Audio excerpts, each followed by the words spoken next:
Welcome to Daily Gossip. You will get daily Hollywood updates here. Remember to subscribe for the latest videos. But today, we're diving into a gripping real-life legal drama that's unraveling right before the nation's eyes. One filled with betrayal, twists, emotional breakdowns, and a community torn apart. This is the shocking story of Karen Red and the dramatic collapse of a key witness's credibility that may change everything. Grab your coffee, take a deep breath, because this roller coaster of justice, secrets, and sorrow is about to hit you hard. The courtroom was tense, air thick with unspoken emotions, eyes darting across the benches, and at the center of it all stood Karen Red, a woman who once lived a quiet suburban life, now thrust into the spotlight of one of the most controversial murder trials in recent American history. The case has gripped the nation, not just for its shocking allegations, but for the eerie silence, the whispers behind closed doors, and the growing suspicion that something isn't adding up.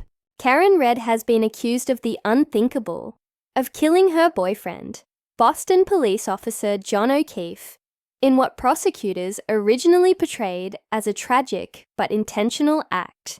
But now, new revelations are emerging. Revelations that shake the very foundation of the prosecution's argument. And at the heart of this unraveling tale is a woman named Kerry Roberts, a key witness whose words once carried the weight of truth, until they didn't. During the recent courtroom proceedings, something happened, something that might very well change the outcome of this high-profile case. Kerry Roberts, once a trusted voice for the prosecution, stood under oath and admitted that her previous grand jury testimony was not true. Not partially inaccurate, not misunderstood, but not true. The room fell silent. Gasps were audible.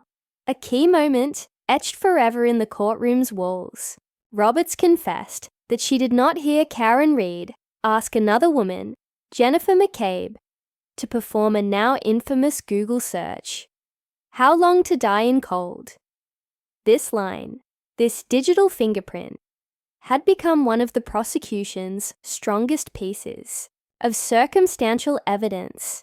It was allegedly the smoking gun, the digital slip-up that confirmed Reed's consciousness of guilt. But now, that narrative is crumbling. Because if Roberts didn't hear Reed say those words, if that moment never actually happened, then the entire timeline and motive starts to fall apart. Kerry Roberts tried to explain. She said she misunderstood the grand jury questions.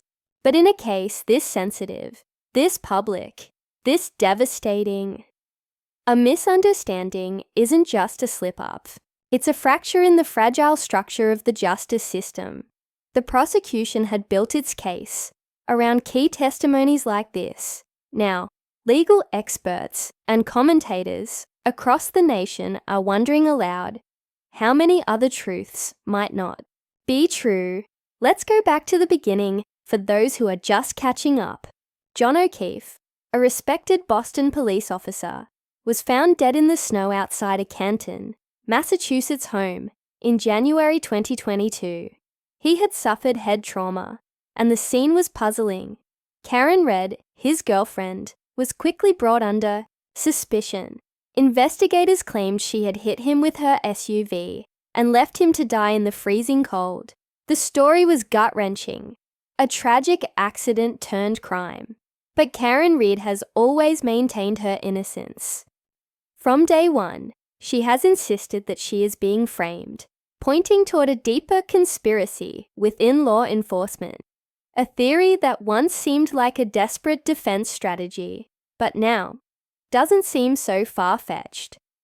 Especially now with the crumbling of witness credibility.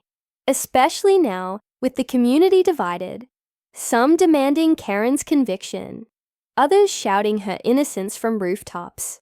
The moment Kerry Roberts faltered on the stand, a shift began. Jurors leaned in, observers froze. Could it be that this woman is innocent? Could it be that the narrative spun over the last 2 years was built on shaky ground?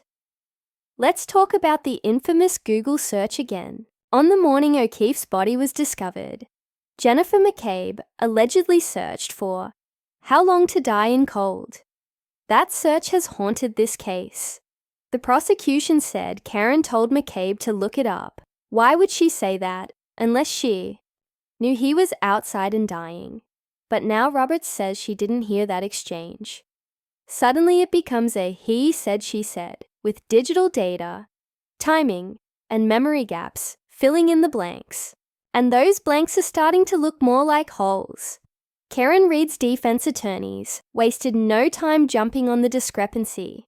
In passionate arguments, they portrayed the prosecution's case as not just flawed, but corrupted. They say their client is the scapegoat in a bigger cover-up, pointing to the fact that John O'Keefe died outside a home owned by a fellow officer with multiple law enforcement connections involved in the events leading up to that fateful night.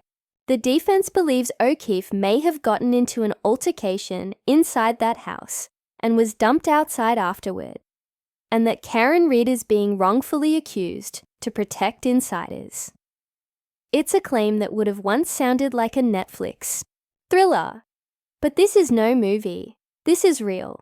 This is happening. And it's not just courtroom drama. It's a woman's life, a man's legacy, and a town struggling to reconcile truth with loyalty. The case has become bigger than Karen Reed.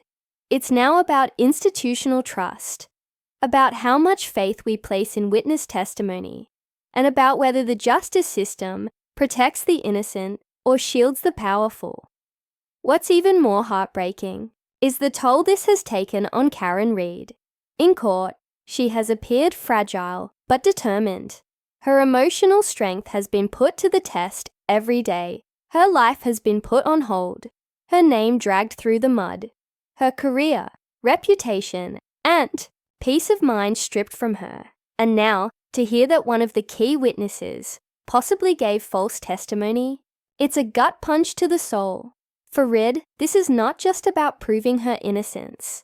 It's about reclaiming her life. And for the victim, John O'Keefe, this legal chaos raises even more painful questions. Who really hurt him? Who left him to die in the snow?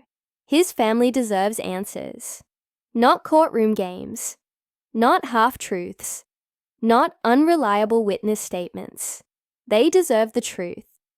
And the public is watching with growing outrage and sorrow. The case has sparked protests, social media movements, and calls for independent investigations. Citizens aren't just speculating, they're demanding transparency, demanding justice. Not just for Karen Reed, not just for John O'Keefe, but for everyone who believes in the promise of fairness in the courtroom. As the trial continues, experts predict more bombshells ahead. The defense is expected to call even more witnesses whose stories might contradict earlier testimonies. The prosecution, now scrambling to hold their narrative together, faces a credibility crisis. And the judge, caught in the storm of legal, fireworks, media frenzy, and public distrust. But make no mistake, this is not over. Far from it. In fact, this may only be the beginning, because every new testimony, every contradictory statement, and every unraveling of the facts draws us deeper into a mystery that refuses to stay buried in the snow. Karen Reed may be innocent, or she may not be, but what's becoming clear is that this case is no longer just about guilt or innocence. It's about the very system that decides those things, about who we choose to believe, about what justice really looks like in the cold light of truth. And if you think that Kerry Roberts' revelation was the last twist, think again. More witnesses are coming forward, more documents are being unearthed, and more questions are flooding in. Why was the house where O'Keefe was last seen so poorly investigated? Why were certain phone records and surveillance videos never made public? Why are so many people close to the case so eerily silent? As Karen Reed's legal team prepares their next moves, the world watches. Some believe she's guilty. Others believe she's a victim. But all of us should be united in demanding truth, transparency, and accountability. Because justice should never be a mystery. In the end, this case may define how we view modern trials. It may expose how fragile our institutions are when confronted with conflicting truths, and it may finally teach us that real justice, true justice, requires more than just a courtroom. It requires courage. And right now, Karen Red is showing the world what courage looks like. This was today's deep dive on Daily Gossip. A courtroom bombshell, a woman fighting for her life, and a witness's crumbling story that might change everything. Make sure to subscribe so you don't miss the next chapter in this unfolding saga. Because truth, no matter how cold or hidden, always finds a way to come out. Stay safe, stay informed, and we'll see you in the next video.